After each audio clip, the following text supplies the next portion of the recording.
Hello hello hello hello everyone, welcome to your favourite channel PW Bangla foundation. তো আজকে আমরা আমাদের লাইফ সায়েন্স যে সাবজেক্টটা আছে সেই সাবজেক্টের চ্যাপ্টার 2 কন্টিনিউটি অফ লাইফ, ঠিক আছে, এই চ্যাপ্টারটার কিন্তু আমরা 15 মিনিটসের মধ্যে ইম্পর্টেন্ট যে যে জায়গাগুলো আছে সেগুলো কিন্তু আমরা সলিউশন করতে চলেছি, ঠিক আছে। ইম্পর্টেন্ট জায়গাগুলো আমরা জলদি জলদি রিভিশন দেব, সেই জায়গাগুলো যেগুলো তোদের 5 মার্কসের মধ্যে পার্ট মার্কিং হিসেবেও আসতে পারে অথবা ডিরেক্ট 5 মার্কস হিসেবেও কিন্তু কোশ্চেন আসতে পারে। তো সেই জায়গাগুলো কিন্তু আমরা ইম্পর্টেন্ট, সেই জায়গাগুলো আমরা আজকে কভার করতে চলেছি, ঠিক আছে। সবাই আশা করি খুব এক্সাইটেড। চলো আমরা স্টার্ট করি এবং 15 মিনিটসের মধ্যে দেখতে পারি আমরা শেষ করতে পারি কিনা এবং আমাদের পুরো কনসেপ্টটা মাথার মধ্যে ঢুকে যায় কিনা। চলো স্টার্ট করা যাক।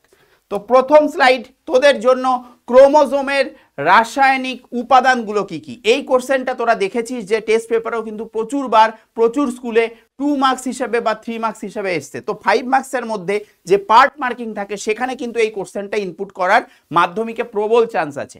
তো দেখ, ক্রোমোজোমের মেইনলি আমরা জানি যে 3টে মেইন উপাদান আছে, প্রোটিন, নিউক্লিক অ্যাসিড এবং কিছু আয়ন।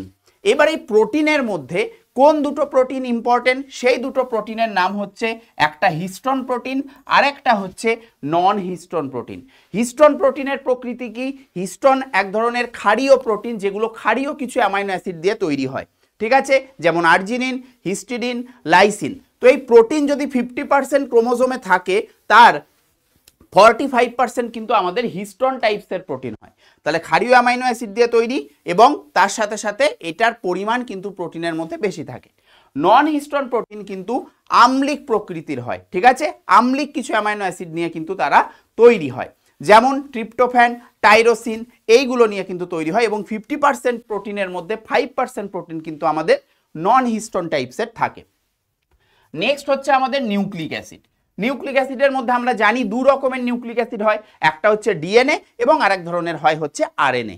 তো এই যে ডিএনএ এটা আমাদের দ্বিতন্ত্রী হয়, হ্যাঁ, সেই পেঁচানো সিঁড়ির মতো মডেল, এবং আরএনএ এটা কিন্তু আমাদের হয় কি, আমাদের একতন্ত্রী বা রেখাকার হয়।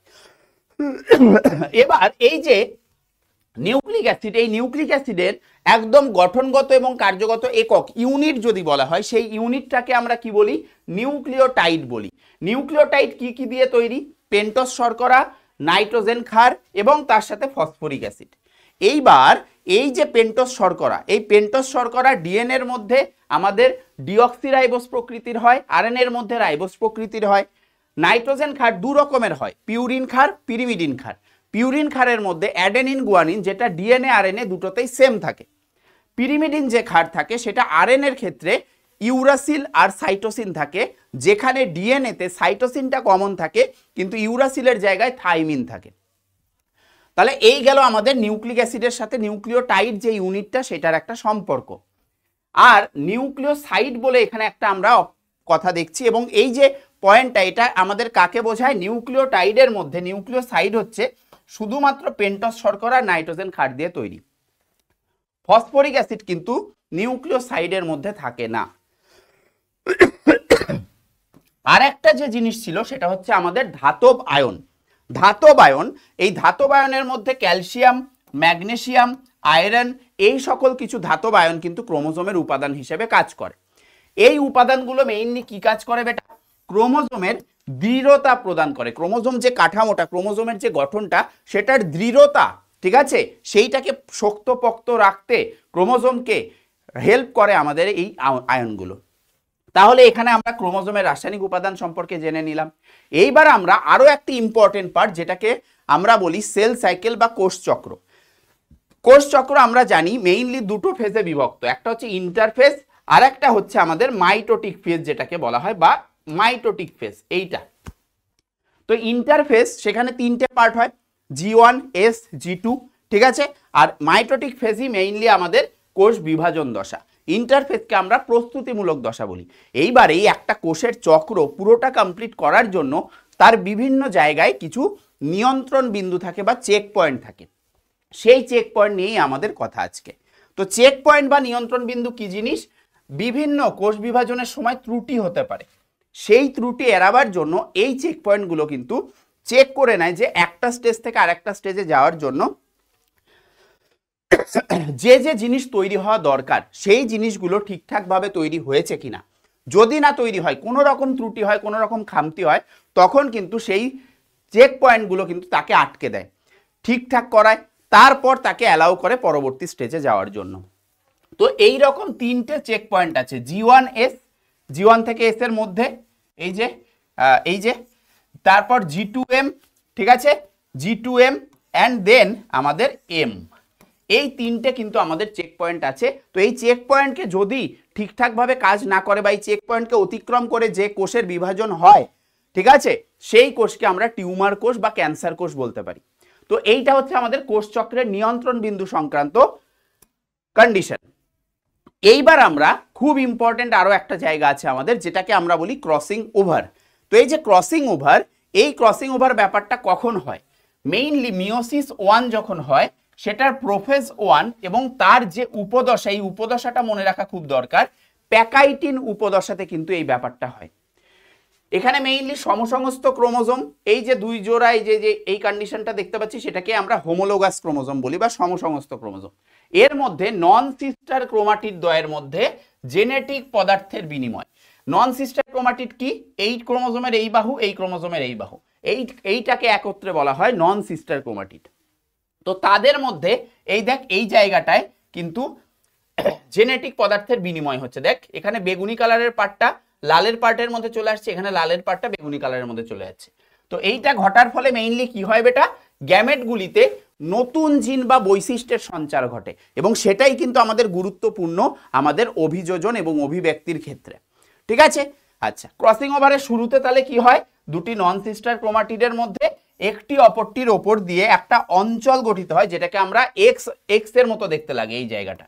তো এই অঞ্চলটাকে আমরা কায়াজমা বলি, এবং পরবর্তীতে সেই অংশগুলো প্রথমে কাটে, সেই কাটার কাজ করে এন্ডোনিউক্লিয়াস উৎসেচক, এবং তারপর সেই দুটোকে একে অপরের সাথে জোড়ার, ঠিক আছে, এর পার্ট এর কাছে, ওর পার্ট ওর কাছে, এটাকে জোড়ার জন্য কাজ করে আমাদের আরো একটা উৎসেচক, যেটাকে আমরা বলি লাইগেজ উৎসেচক। তো এই দুটো উৎসেচকের নামও কিন্তু আমাদের মাথায় রাখতে হবে।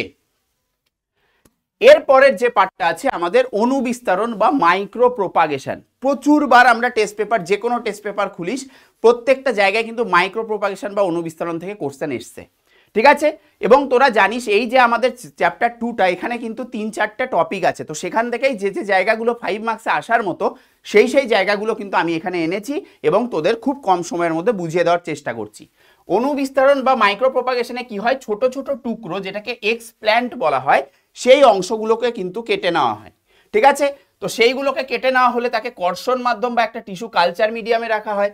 এরপর কি করা হয়? কিছু বৃদ্ধি নিয়ন্ত্রক হরমোন দেওয়া হয়, যে হরমোনের মধ্যে অক্সিন আছে, সাইটোকাইনিন আছে, এবং কিছু নিউট্রিয়েন্টস, তার সাথে সাথে সুক্রোজ বা গ্লুকোজও দেওয়া যেতে পারে।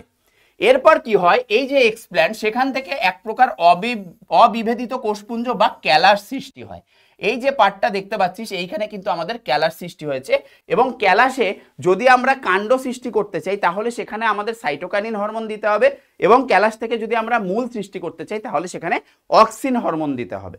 তাহলে এক্সপ্ল্যান্ট থেকে ক্যালাস সৃষ্টি হলো, ক্যালাস ধীরে ধীরে বৃদ্ধির ফলে আমাদের বিভেদিত কোষপুঞ্জ এমব্রয়েডে পরিণত হলো, এবং তারপরেই সেখান থেকে কিন্তু প্ল্যান্টলেট বা ছোট চারা গাছ সৃষ্টি হয়ে যায়। এইটা কিন্তু পরপর স্টেপ বাই স্টেপ ব্যাপারটা ঘটে, তাই আমাদের এই স্টেপগুলো কিন্তু পরপর মনে রাখাটা খুব জরুরি।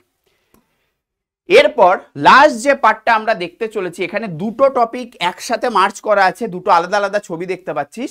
এই দুটো ছবিও কিন্তু খুব ইম্পর্টেন্ট, মানে ছবি আসবে না, বাট এইটার ফ্লো চার্টের মতো ব্যাপারটা ইম্পর্টেন্ট। বিশেষ করে এই যে ফার্নের জনুক্রম দেখতে পাচ্ছিস, এইটা কিন্তু রেখাচিত্রের মাধ্যমে বা শব্দচিত্রের মাধ্যমে আসতে পারে, আর এইটার কিন্তু অনেক জায়গায় ছবি হিসেবেও 5 মার্কসের কোশ্চেনের মধ্যে এসছে, তাই এটার কিন্তু আমাদের একটু প্র্যাকটিস করতে হবে।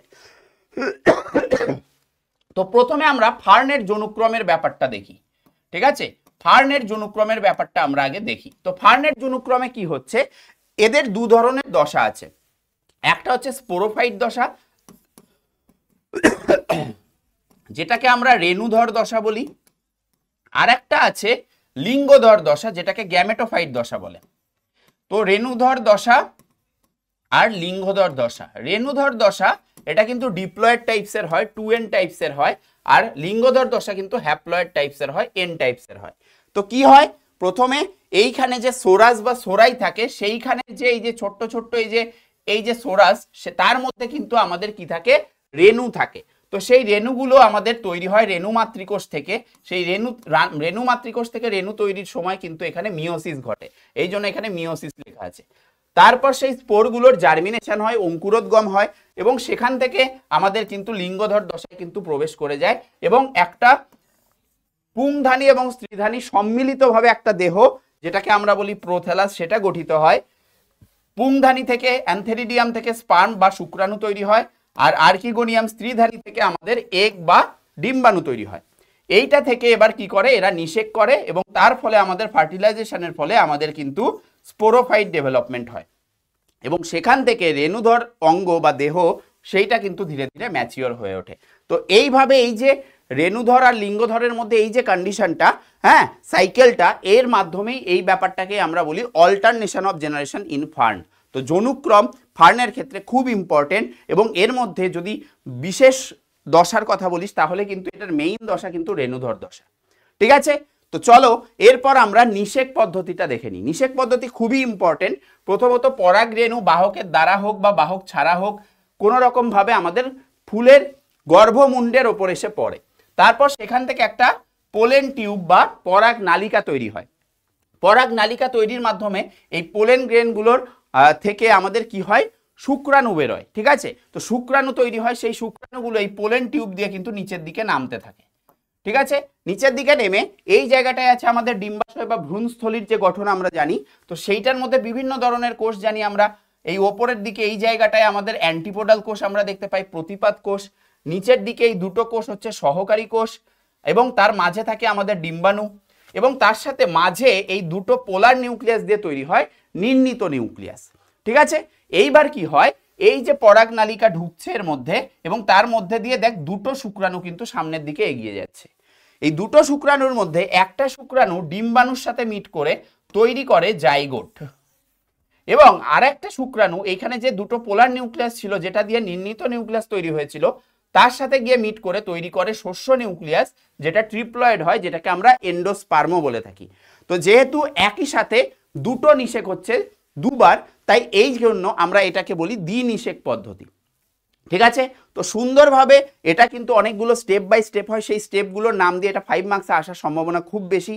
আমাদের টেস্ট পেপারেও আমরা টেস্ট এক্সামেও দেখেছি প্রচুর জায়গায় এসছে, তাই এটার কিন্তু পারলে একটু ছবিটা একটু মাথায় রেখে দিস। ভ্রূণস্থলীর ছবিটা খুবই সহজ, জাস্ট পরাগ নালিকা দিয়ে তোকে দেখাতে হবে, ওই দ্বিনিষেকের ব্যাপারটা কিন্তু সুন্দর করে দেখাতে হবে। ক্লিয়ার? তাহলে দ্বিনিষেকের ব্যাপারটাই কি হলো, এইরকম ভাবে কিন্তু দেখাতে হবে। দ্বিনিষেকে একটা দিকে এখানে শুক্রাণু এইদিকে ডিম্বাণুর সাথে মিট করলো, তৈরি হলো জাইগোট, আর অপর দিকে শুক্রাণু নির্ণীত নিউক্লিয়াসের সাথে মিলল,